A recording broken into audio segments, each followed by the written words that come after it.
예수님께서 온갖 병을 고치시며 천국 복음을 전파하시자 소문이 순식간에 각 지방으로 퍼져나갔고, 소문을 들은 사람들은 사방으로부터 예수님께 몰려들었습니다. 지난번에 제가 혁신도시 공기업에 신우회를 하면서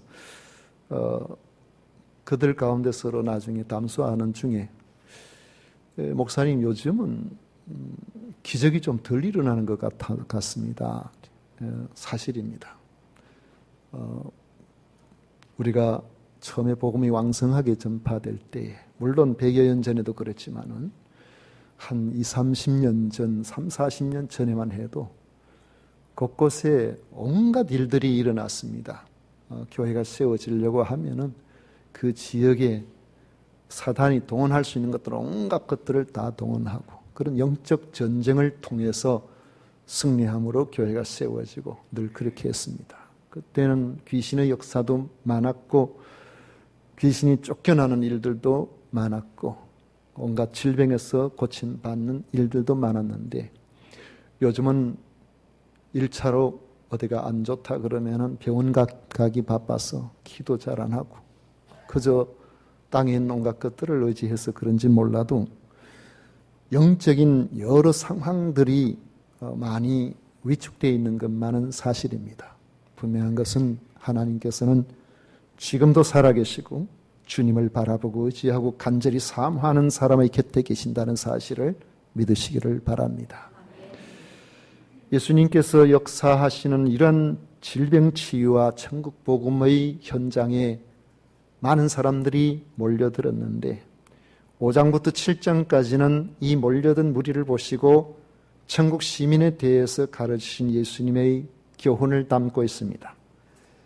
예수님께서 말씀을 가르치시는 장소가 1절 말씀에 보면은 산에 올라가 앉으셨다고 했기 때문에, 우리는 이 5장, 6장, 7장의 말씀을 산상보훈, 산 위에서 가르치신 보배로운 교훈이라고 그렇게 말하고 있고, 혹은 산상수훈이라고 그러죠. 예수님께서 산 위에서 가르치신 가장 귀한 그런 으뜸되는 이런 가르치심이라고 부릅니다. 특히 3절부터 12절까지의 말씀은 그 유명한 8가지 복입니다. 이 8복은 바로 천국 시민의 성품을 담고 있다는 점에서 대단히 중요합니다. 8복에서 공통적으로 나오는 단어가 바로 복이 있나니 하는 단어입니다. 심령이 가난한 자는 복이 있나니 천국이 그들의 것이며, 복이 있나니란 이 구절은 사람을 향하신 하나님의 뜻을 보여줍니다. 왜 하나님께서 천국을 세워주셨는가? 그것은 복이 있게 하기 위해서입니다. 복이 있다는 말은 행복하다는 그런 의미를 갖고 있습니다. 그래서 현대어 번역을 비롯해서 일부 한글 번역에서 보면 행복하다 그렇게 번역하는데, 현대 번역에 보면 마음이 가난한 사람들은 행복하다, 하늘나라가 그들의 것이다 이렇게 했습니다. 이 구절을 다시 우리가 번역해 본다면 심령이 가난한 자는 행복하도다. 이는 천국이 그들의 것이기 때문이니라. 이렇게 말할 수 있을 겁니다. 많은 사람들은 행복이 소유에서 온다고 생각합니다. 자신이 불행한 이유는 뭔가를 제대로 갖고 있지 못하기 때문이라고 생각하는 것이죠. 그렇지만 많은 소유를 가졌다고 행복한 것은 아닙니다. 지상 최고의 부와 사람들이 갖기를 희망하는 모든 것들을 다 소유했던 그런 인물 중에 최근에 미국의 큰 거부가 감옥에 가서 사람들이 한눈 파는 사이에 그랬는지 아니면 알아서 하라고 그랬는지 스스로 죽어버렸어요. 대통령을 비롯한 수많은 사람들이 그 사람과 뭔가가 연계가 되어 있다는 그런 소문들이 있습니다. 이유는 우리가 알 수 없지만 성경에 보면은 솔로몬 같은 그런 사람이 어디에 있겠습니까? 이 사람은 재물, 한 나라, 그리고 온갖 것들을 다 소유했습니다. 우리들이 부러워하는 지식과 지능까지도 소유한 그런 사람입니다. 그러나 이런 사람이 자기의 삶을 지나면서 노년에 스스로 그렇게 이야기합니다. 헛되고 헛되며 헛되고 헛되니 모든 것이 헛되도다.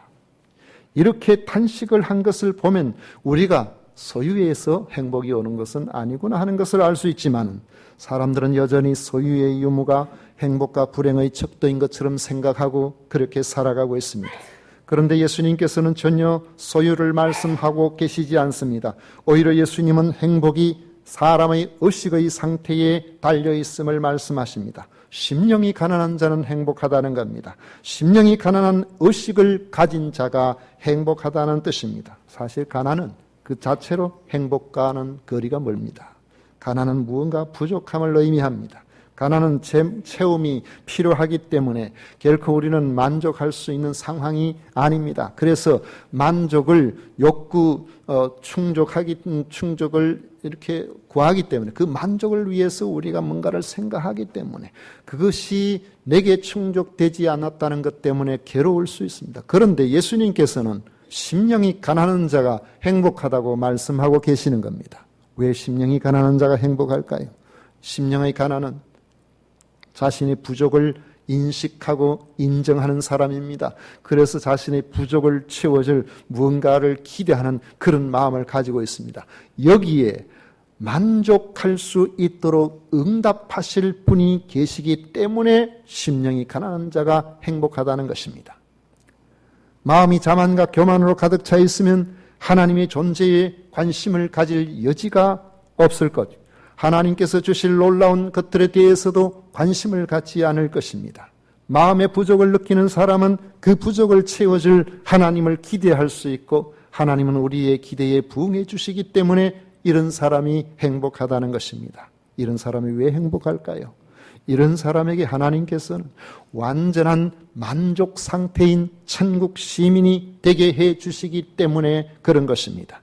하늘나라의 백성이 되는 특권은 하나님과 하나님의 도우심이 필요 없다는 사람에게는 결코 주어지지 않습니다. 그렇지만 심령이 가난한 사람에게는 하나님께서 그에게 채우심이 됩니다. 하나님 나라가 그에게 주어집니다. 그렇기 때문에 그는 행복하다는 것입니다.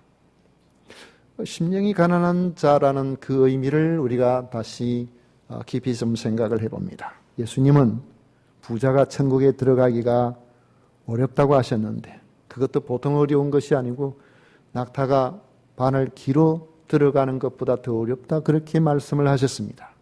그것은 재물을 향한 마음이 하나님을 향한 마음을 완전히 빼앗아버리기 때문에 그렇다는 것이죠.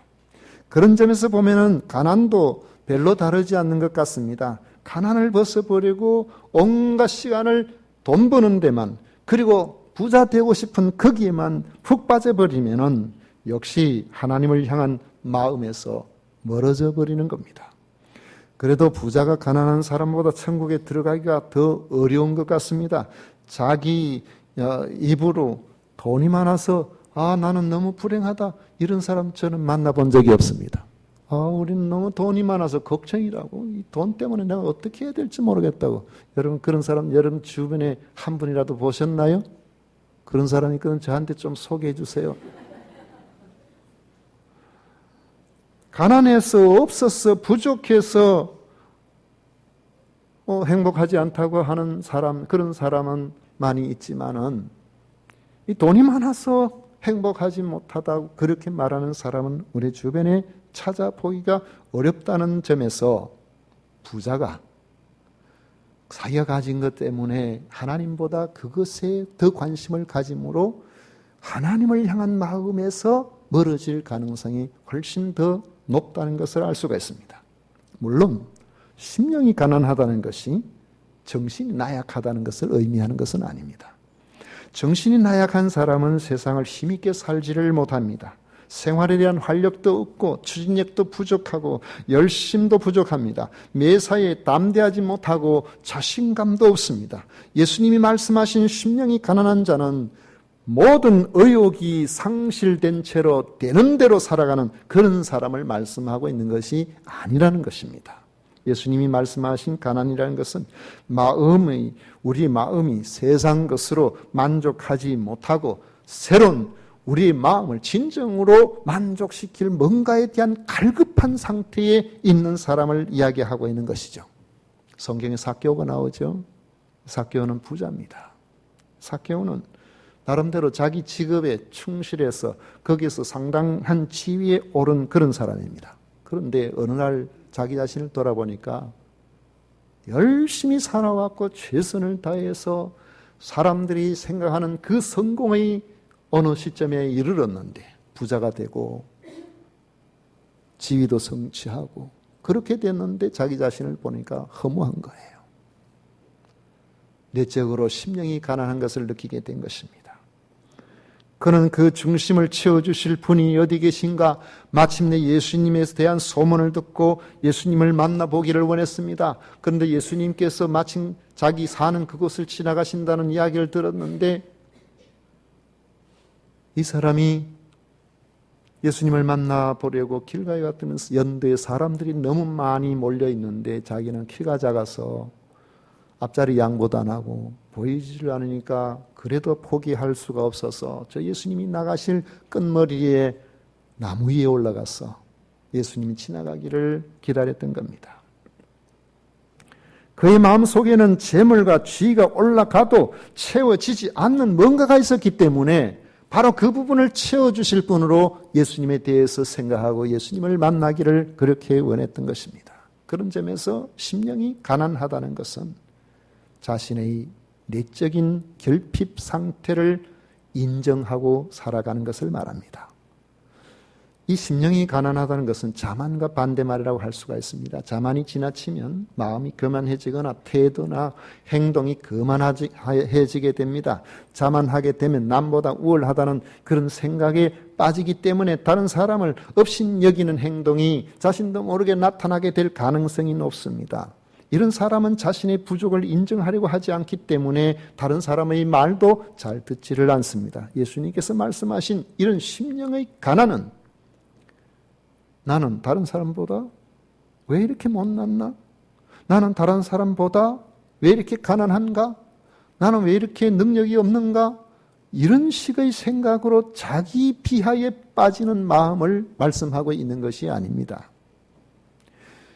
남과 비교해서 열등감이나 자기 비하에 빠진 사람들은 그게 겸손한 것처럼 보여도 겸손한 것이 아니에요. 왜냐하면 이런 사람들은 자기가 어떻게 하다가 잘 돼가지고 넉넉하고 자기가 못한다고 생각 그런 것들이 잘 되고 하면은 어느 순간에 자기보다 못한 사람에게 대한 우월감 때문에 교만해질 수가 있는 것입니다. 이런 사람은 심령이 가난한 사람이 아니라 열등감으로 가득 찬 사람이라고 말할 수가 있습니다. 열등감이 많은 사람은 다른 사람보다 잘난 체를 많이 해요. 열등감이 많은 사람들은 우월감도 대단합니다. 이런 우월감이 많은 사람들이 자기보다 나은 사람 보면 한순간에 열등감에 빠지게 되어 있고 그래서 이런 열등감 우리가 벗어버려야 되고 이 우월감에서도 우리가 자유를 누릴 수가 있어야 되는데 누가 그렇게 될 수가 있을까요? 심령이 가난한 사람이라야 그것이 가능한 것입니다. 심령이 가난하다는 것은 자신의 부족한 상태를 있는 그대로 인정하는 마음 자세를 말합니다. 예수님께서 말씀하신 의도에서 본다면 사람이 하나님의 임재를 경험하게 될 때 겪는 심적 상태가 심령이 가난한 경우라고 말할 수가 있는 겁니다. 열등감 많은 사람들 보면 명함에 뭐가 많이 붙어 있어요. 뭘 했고 막. 왜냐하면 그거 안 하면 혹시 안 알아줄까 싶어서. 그런데 상업하는 사람은 어쩔 수 없습니다. 그거 해야 제대로 그게 영업이 되니까 그 우리가 충분히 이해할 수가 있죠. 그런데 상업적 목적이 아닌데도 뭔가를 많이 붙여놨다면 다른 사람한테 나 좀 알아달라는 거잖아요. 만약에 그렇게 안 하면은 왜 스스로 자존감을 잘 느낄 수가 없으니까 그렇게 되는데 그 심령이 충만한 사람은 다른 사람이 알아주든지 않든지 별 신경 안 씁니다. 그냥 편안한 거예요. 그냥 있는 그대로 좋은 거예요. 그냥 안정된 그런 삶을 살아갈 수가 있는 겁니다. 오늘 여기 이 말씀에서 보여주고 있는 것처럼 오늘 여기 우리가 하나님 앞에서 심령이 가난한 그런 사람들은 근본적으로 우리 인생이 어떤 존재인가 하는 것을 아는 데서부터 출발을 하게 됩니다. 우리가 아무리 수고하고 애쓰고 노력하고 그렇게 한다고 할지라도 우리가 가야 될 길이 있고, 우리가 하나님 앞에서 영원한 생명에 대한 그런 소망과 그 확신이 없으면은 우리가 가진 것이 어느 순간에 허무하게 내 곁을 떠난다는 것을 알고 있기 때문에 그것을 자랑하는 것에 대한 한계도 있다는 것을 우리는 잘 알고 있습니다.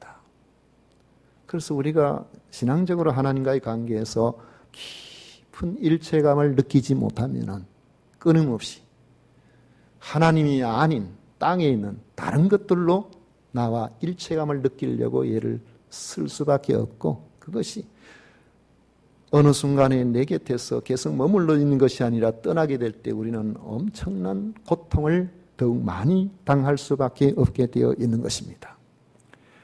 심령이 가난한 그러한 사람들은 자기의 부족한 상태를 하나님 앞에서 그대로 인정하는 그런 마음 자세를 가지고 있습니다.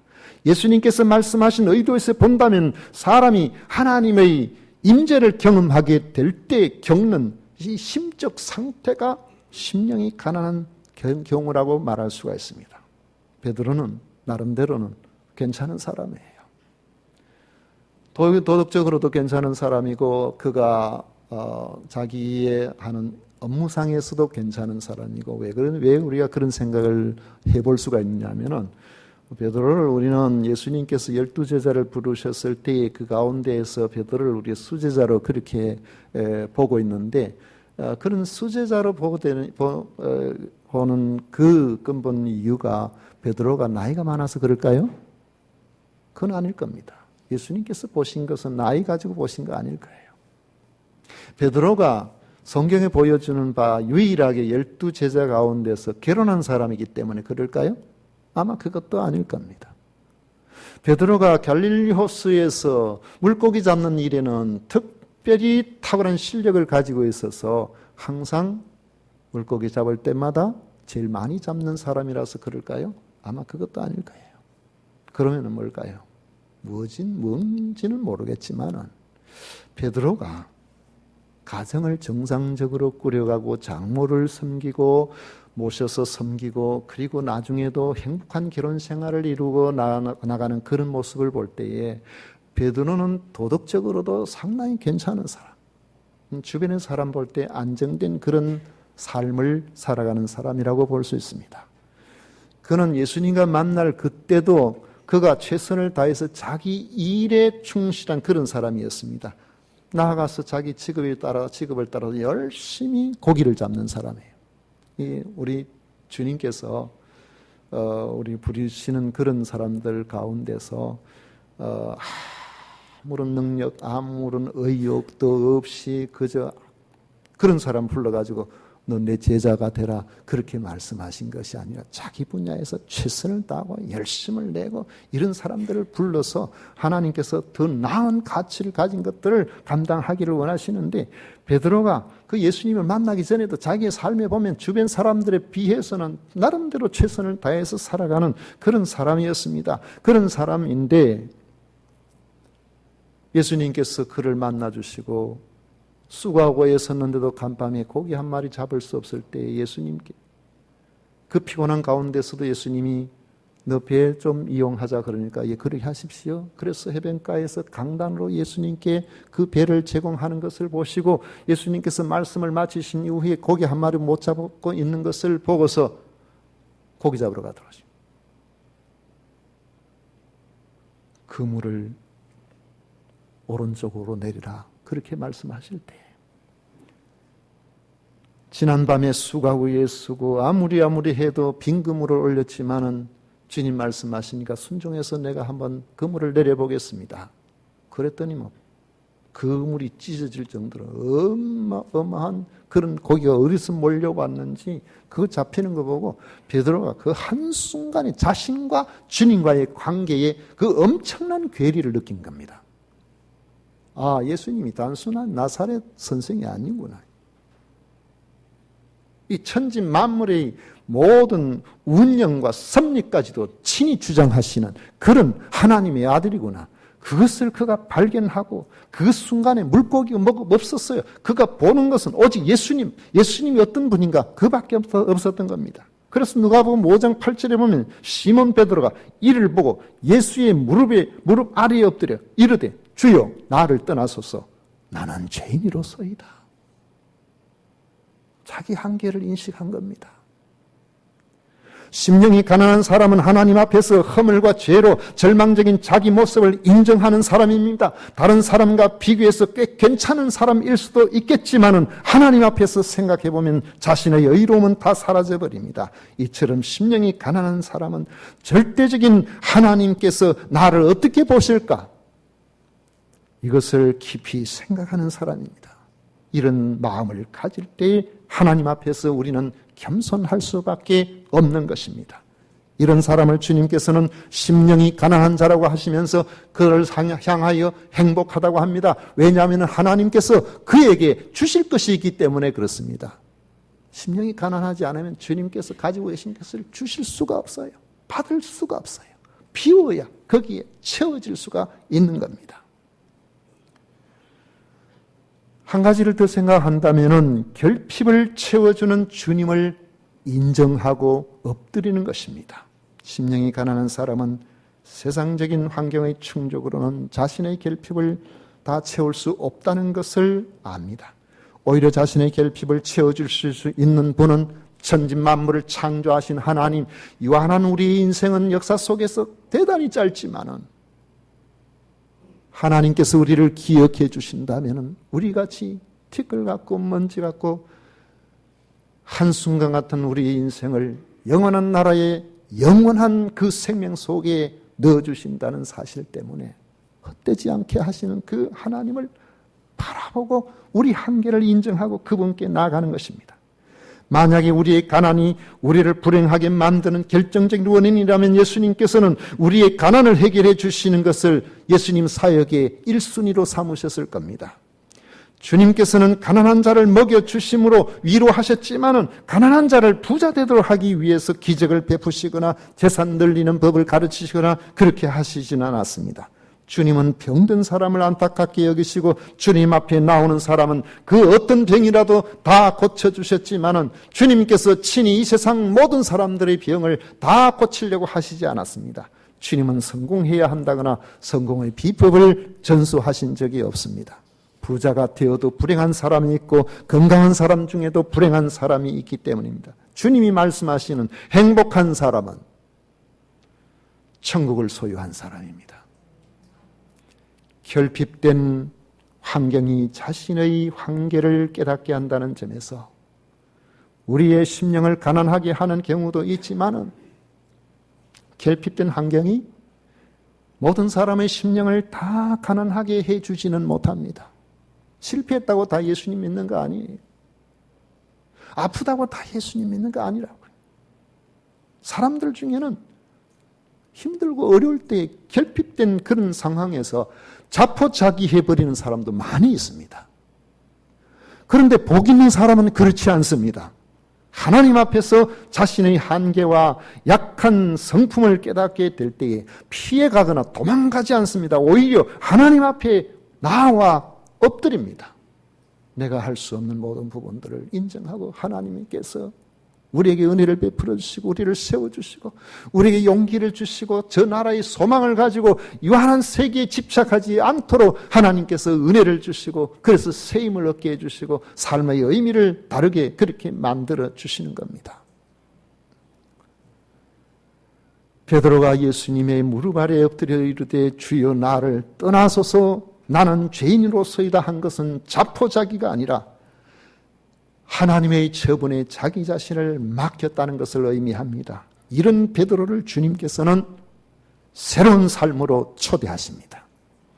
이처럼 심령이 가난하다는 것은 내 삶을 예수님께 굴복시키는 것을 의미합니다. 굴복시키는 목적은 내 심령의 가난이 예수님으로 채워주기를 원하기 때문입니다. 예수님을 나의 왕으로 모시고 나를 다스려 주시기를 기대하기 때문입니다. 이때는 나의 가난한 심령에 채워주시는 주님의 부요하심으로 우리는 천국 백성이 되고 세상의 결핍 가운데도 이겨낼 수가 있고 용기를 얻게 되고 끊임없이 삶 속에서 주님으로 말미암아 동행하는 그런 삶을 살아가서 최후 승리하는 하나님의 백성으로 그렇게 살아갈 수가 있는 것입니다. 제가 일부 예배도 그런 말씀을 슬쩍 했습니다마는 10월달 우리 만나 책자 칼럼에 제목을 제가 정해놨습니다. 원근 감상법이다. 원근 감상법. 제목 정해놓으면 칼럼 쓰기가 쉽습니다. 그래, 원근 감상법이 뭡니까? 가을 되면요, 단풍이 정말 찬란합니다. 너무너무 단풍이 아름답고 그렇죠. 예전에는 그런 생각을 못 해봤는데 요즘은 단풍이 그리 좋더라고요. 그런데 이 단풍을 좋게 보려고 하면 우리는 항상 멀리서 봐야 돼요. 가까이 가보면은 미리 떨어진 낙엽, 비에 맞은 낙엽. 그래서 인생을 뭘 하면 아이고 비에 떨어져서 굴러다니는 낙엽 같다. 그러면 초라하게 보이는 거예요. 가까이서 보면은 다 좋은 것 아닙니다. 그래서 멀리 보는 것과 가까이 보는 것을 우리가 같이 볼 수 있는 눈을 가져야 인생의 의미를 알 수가 있는데, 그래서 셰익스피어가 그런 이야기 했어요. 삶이라는 것은 멀리서 보면은 희극이요 가까이서 보면 비극이다. 가까이 삶을 돌아보면 아픔이 없는 사람, 멀리서 보면 다 멀쩡하고 좋았고 다 괜찮아 보이는데 가까이서 보면 어려움을 당한 사람 얼마나 많은지 몰라요. 몸이 불편하든지. 이번에 한 몇 년 됐습니다. 제 큰형님의 조카가 둘이 있는데 둘 중에 둘째가 거의 그 집안 가장 역할을 했어요. 나이가 원래 50 다 돼가는데. 근데 직장 생활 열심히 하는데 야근을 하고 이제 차를 몰고 오다가 너무 잠이 많이 와서 졸았는지 큰 앞에 트럭이 있는 것을 모르고 그대로 박았는데 하필은 경추를 다쳐버렸어요. 사지를 잘 못 써요. 벌써 여러 해 됐습니다. 그래서 병원을 전전해야 하는데 나라에서나 뭐 이런 어떤 그 바깥에서 그렇게 됐다고 회사에서 책임져 주지 않고 병원비는 눈덩이같이 벌어나고 이런 과정에서 그 관련된 공단에서 이제 그 책임을 져줘야 되는데 책임을 져주지 않는다고 해서 소송하면 가능성이 있다고 해서 그 조카의 형이 2살 더 먹은 형이 있는데 그 형이 그 부분을 나서서 감당을 했습니다. 했는데 1심에서 승소를 했어요. 승소를 했는데 승소하자마자 그 공단에서 국가공단에서 2심으로 넘겨버린 겁니다. 그러니까 벌써 상당한 기간을 계속 법정 소송을 당하면서 어느 날 전화 오더라고요. 작은아버지 돈 좀 없습니까? 왜 지금 소송을 계속 하다 보니까 재판 비용이 한 5억 정도가 들어갔는데 이제 집도 다 날아가는 상황이다. 할 수 있는 게 더 없습니다. 몇 달을 더 견뎌봐야 되는데 어떻게 방법이 없습니다. 제가 뭐 돈을 버는 사람이 아니니까 가진 게 뭐 있겠습니까? 그래가지고 제가 할 수 있는 거 그렇게 이제 일부를 어떻게 해서 했는데 그게 문제가 아니고 이 되면은 길거리 다 남게 된 거예요. 있는 집에도 다 나가는 그런 상황이 된 거예요. 그러다가 지난 8월 한 20일경인가 어느 날 밤에 전화 왔어요. 작은아버지 이제 소송이 끝이 났습니다. 어떻게 됐어? 그러니까 2심에서 승소를 하고 난 다음에 대법원에 다시 올리는 상고 기간이 있는데 그 기간이 경과됐는데 공단에서 안 올렸습니다. 이겼습니다. 여러분 그 사이에 피를 말리는 거예요. 저는 삼촌이지만 작은아버지지만 저 집안에 지금 완전히 지금 어떻게 해야 되나 늘 그런 거죠. 우리의 삶을 곳곳에 들여다보면은 그런 가까이에서는 정말 비극적인 요소가 곳곳에 다 있는 겁니다. 우리가 이런 상황에서 여러분 땅의 것만 가지고 우리가 생각하며 살겠습니까? 우리를 돌보시는 하나님을 바라보지 아니하면 우리는 하루 단 그 다음 날도 예측할 수 없는 그러한 피조물인 것입니다. 우리는 하나님의 용납하심이 아니면 지옥 갈 수밖에 없는 죄인입니다. 하나님만이 우리의 존재 근거요, 능력이요, 소망이 되십니다. 이것을 아는 이런 심령이 가난한 그러한 사람은 주님의 말씀에 순종하며 하나님께서 내 삶 전체의 주인이 되어주시고 나를 이끌어 주시기를 바라는 것입니다. 그리하면 부유와 재물, 성공과 실패와 상관없이 천국 백성이라는 자각 속에서 행복한 신앙의 여정을 주님께서 우리를 부르시는 그날까지 완주하게 되고, 많은 사람들은 헛되다고 세상의 허무 속에서 티끌처럼 사라져버리고 심판을 기다려야 되는 그런 일. 우리는 부활을 소망한 사람으로서 영원한 생명을 붙들고 그 안에서 우리가 소망 가운데 살아갈 수가 있는 것입니다. 저는 여러분들이 땅에서 물질적으로 가난하기를 원하지는 않습니다. 다만 심령이 가난해지시기를 바랍니다. 유일한 구원의 소망이신 예수 그리스도의 다스림에 여러분 자신의 모든 것들을 다 내어놓으심으로 복된 천국 백성으로 살아가시기를 축원합니다.